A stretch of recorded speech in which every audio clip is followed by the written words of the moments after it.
I know what you're thinking, but the worst thing about recording videos outside has nothing to do with the heat. It's the looks the neighbors give you the next day.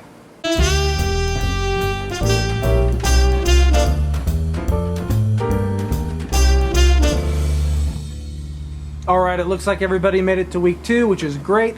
Let's start with some updates about week 1. First, I apologize about the outage on my IT lab. It ran from about Saturday night to about Sunday afternoon. It was a planned maintenance, which means I probably received an email and just didn't read it, so I didn't tell you about it ahead of time. But whenever that sort of thing happens, it's not your fault. I would totally extend the deadlines another 24 hours, but you already had a grace period, and there was no week before last week, so nothing was disappearing. Point being, I know that it wasn't your fault. Next, there's been a few people that have emailed me about problems you might be having with a particular question in my IT lab. These are really hard to troubleshoot. I will say that when people come into my office, most of the time it ends up being user error. They just read the question wrong or whatever. But that doesn't mean that it is the case for you. Point being, everybody's got different browsers. You've got different bits of hardware. You've got different keyboards. You've got all sorts of different stuff. And so some things, it may just not work for you. That's a possibility. So regardless, if you're having a problem with one question, don't worry about it. Skip the question, move on. Everybody gets one free question on every single lab. So I just assume there's going to be some issue, some problem.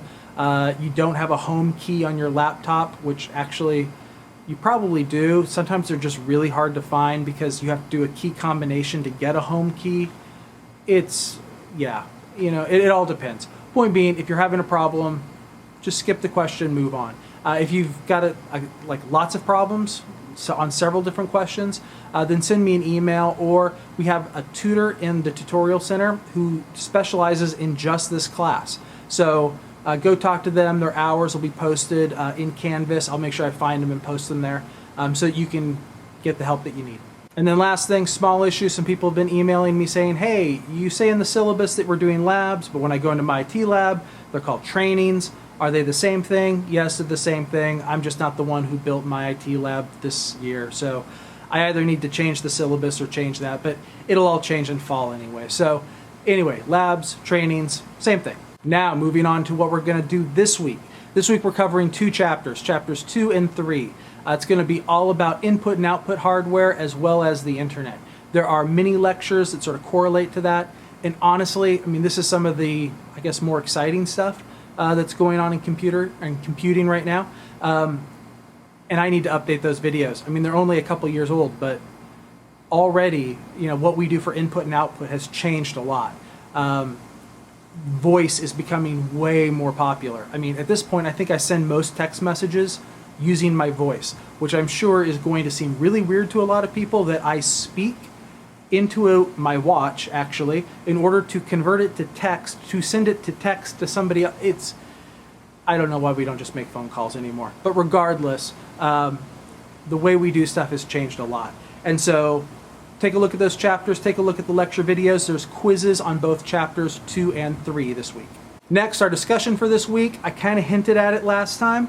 Here's what I want you to do. There's a video I want you to watch. Don't look at the video first. Here's what's happening with self-driving cars. They exist. They work beautifully. At this point, the whole reason we don't have self-driving cars already on the road has more to do with lawyers and the legal system and insurance and who do you sue when somebody gets into an accident. It has very little to do with the technology. At this point, the technology is not perfect, but it's definitely, I think, better than a human driver. Now, this is going to cause all sorts of issues and some great things too. For one, there are companies like Uber and Lyft. They're thinking, well, why do you even need to buy a car? Why don't we just have a bunch of self-driving Ubers floating around the city, and all you do is just hail one, jump in, let it take you where you need to go, and get out? We could get rid of all of our parking lots. Like, why do we need parking lots? You just drive where you need to go and you get out, you leave. There are some companies that are looking at doing this for trucking. Now this becomes an issue because there's a lot of people who actually, like, driving a big rig is their career. And yet we know that there's problems with accidents and fatigue with drivers and all sorts of stuff. So there are some positives, some negatives. Here's, at the end of the day, what I want you to ask yourself. Do you feel comfortable getting into a car that's not driven by anybody? In Pittsburgh, Uber has already started this. They ran a bunch of experiments. If you hailed an Uber, and I hope everybody knows what Uber is. If not, look it up, Google it, Uber. You'll figure it out, right? But a car shows up. That car might not be driven by a human being. Now, by law, there is somebody behind the wheel who could take over at any point in time, right? They had to do that to satisfy the state of Pennsylvania. But that driver was not driving. You were being driven by a car. And eventually, obviously, they want to get rid of the driver behind the wheel. So you just have these cars that show up. Would you feel comfortable in that situation? Does that feel like something that you think is a good thing? Afterwards, take a look at the video and then see if your opinion's changed at all. The video is essentially from Google, or it's a TED Talk, but it's people from Google talking about their technology. And I just want you to take a look at it to see kind of where things are going, and to sort of know, like, this is really doable. People have all sorts of different experiences. Some people are going to come at this from different angles. But I can honestly say I would love to live in a world where people can go to a bar, get as drunk as they want, step into the seat of a car, maybe not behind a wheel, but into the seat of a car, and the worst thing that could happen is that they end up at their parents' house because they slurred their speech, right? That sounds great.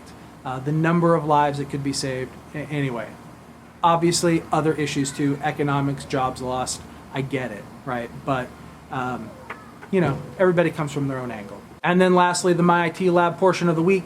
There are no labs this week. The way we kind of do it, 1 week, all the labs for Word. This week, it's just the practical exam.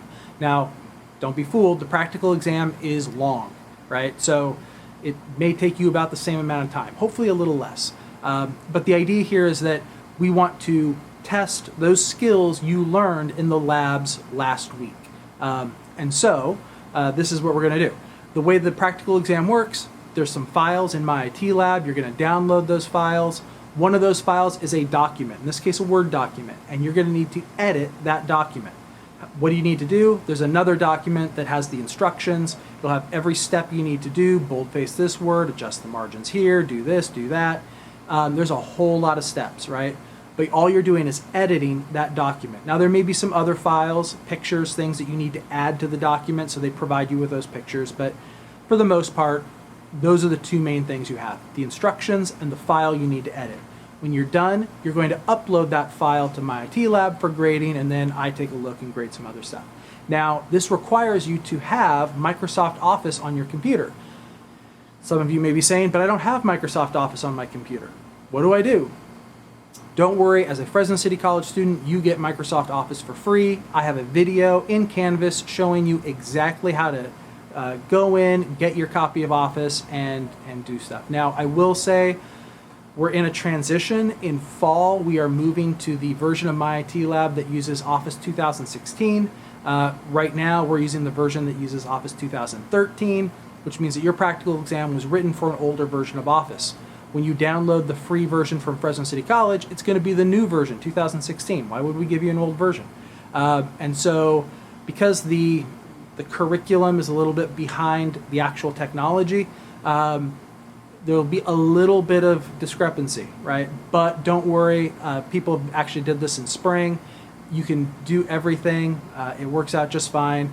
You'll get a very high score. I want to say that there may be 1 or 2 items that it's going to mark you wrong even though you're doing it right in the 2016 version. Don't worry about it. That's why I manually grade afterwards to autocorrect, to manually correct the computer. So just take that into account. There'll be some slight changes. Most of the time it's just going to be the colors are wrong, the themes are wrong, like the names of them and stuff. Don't worry about it. You'll do just fine. So new version, old version, whatever. If you're on a Mac, you will have a few issues. Some of you have already sent me messages, so I know that. If you're using a Mac, be sure to email me just so I kind of know to look for some specific questions, because although the new version of Mac Office for Mac is really, really similar to the old version, there's going to be just a couple features that are off. So don't worry about it. I will manually correct, but tell me if you're using a Mac. All right.